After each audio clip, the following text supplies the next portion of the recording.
Apa kegunaan tepung jagung di dalam kelapa parut ni? Untuk elakkan kelapa tu pecah bila kita kukus dengan kuih puteri ayu tu. Okey, kita nak kelapa ni melekat kepada kuih puteri ayu. Okey. Kelapa yang dah dikukus, kita tambahkan tepung jagung. Lepas tu kita tambahkan sedikit garam.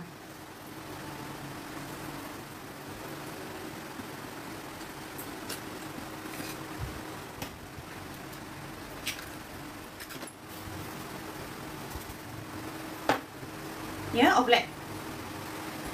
Yang ni step pertama, kita akan mixer hingga gebu. Bismillah.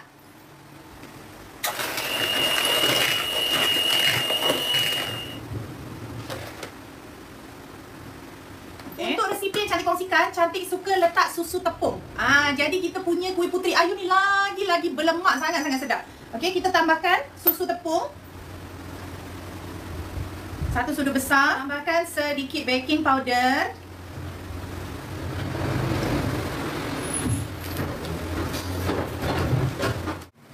Kalau dapat kuih puteri ayu yang kelapa dia banyak, happy hati. Okey, ya, dah siap. Ingat, api pengukus harus besar. Ada yang tanya, function daripada letak tepung jagung untuk kuih puteri ayu ni apa? Bila nanti akak-akak dah kukus, kelapa ni tak pecah, Kak. Kelapa ni akan stay.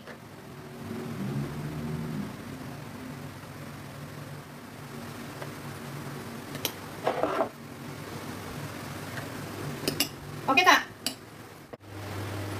Okey. Boleh.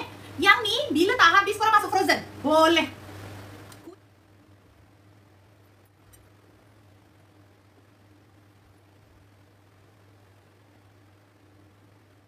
So, Cantik nak rasa yang pandan. Kita ada 3 warna, lagi meriah, lagi cantik, mata memandang. Okey, yang hijau ni dia pandan. Kita letak emulko pandan. Tapi yang kuning dengan pink just letak pewarna je. Jangan risau, tetap sedap kan. Sebab macam ni dah keluar dari pengukus, dah sejuk, masuk terus dekat frozen. Lepas tu cara nak hidang lagi, keluarkan daripada frozen, pastikan pengukus tu air dah mendidih, boleh terus kukus selama 5 minit je. Nanti dia akan kembali gebu macam ni. Mana korang yang suka kuih puteri ayu tapi bila korang beli kek ni tak gebu-gebas, kelapa tak lemak masin, memang akan sakit hati. So korang boleh cubalah resipi yang ni. Bismillahirrahmanirrahim. Kelapa dia tak jatuh.